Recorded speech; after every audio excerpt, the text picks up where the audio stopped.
So the rest of this stock quote is pretty easy compared to the PE standard, but the PE standard isn't difficult if you just follow the steps as we did in the prior video. So the next line down, the fourth line down, that's simple. We know what dividends are because we've calculated those. We know that the company shares profits from its dividends with its shareholders. So the shareholders are happy when the dividends are higher.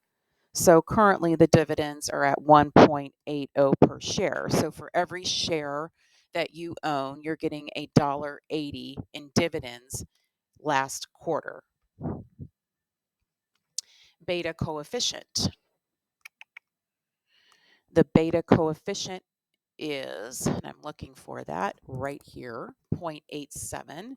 If it's below 1, that simply means that it is not influenced by what's going on in the economy. So if the stock market's up, for instance, it doesn't follow the trends of the economy. If the stock market's down, it doesn't follow the trends of the economy. So if it's below 1, the further away from 1 it is, the less volatile it is from the stock market in general. It operates independently. It doesn't matter whether the economy is bad or good. It seems like Starbucks at 0.87 does not follow the trends of stocks going up and down.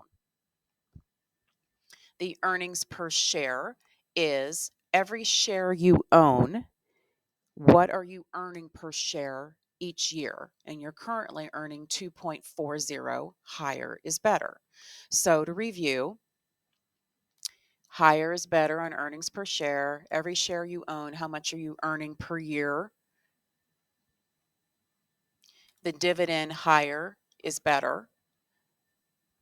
Every share that you own, how much dividends are you earning from the company? Higher is better.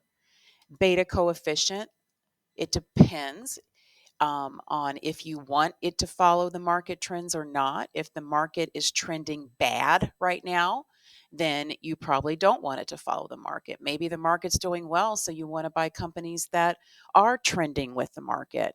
But remember, the further away this beta coefficient number is to 1, that means the less it follows market trends. It's more independent. Finally, recent news and developments are really important when you're buying a company. All these numbers mean nothing if there's an E. coli breakout or there's a coffee shortage. So you have to be careful here when you're looking at recent news and development.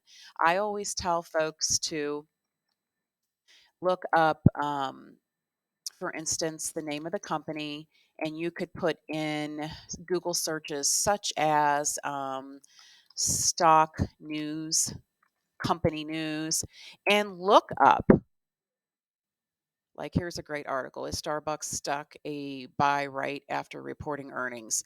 So, looking this information up too can give you news about Starbucks. Does Starbucks have any new products coming out? Are they trying any new things? Are they having any problems? Is their president of their company quitting? Those are all pieces of information that could affect stocks. So, it's super important to look up the news on the stock also. So, again, all of these things are important, and you have to look at the big picture. You can't just look at one item, for instance, today's price or room for growth or dividends. You have to look at everything, the whole picture, to figure out if you should buy a company or not.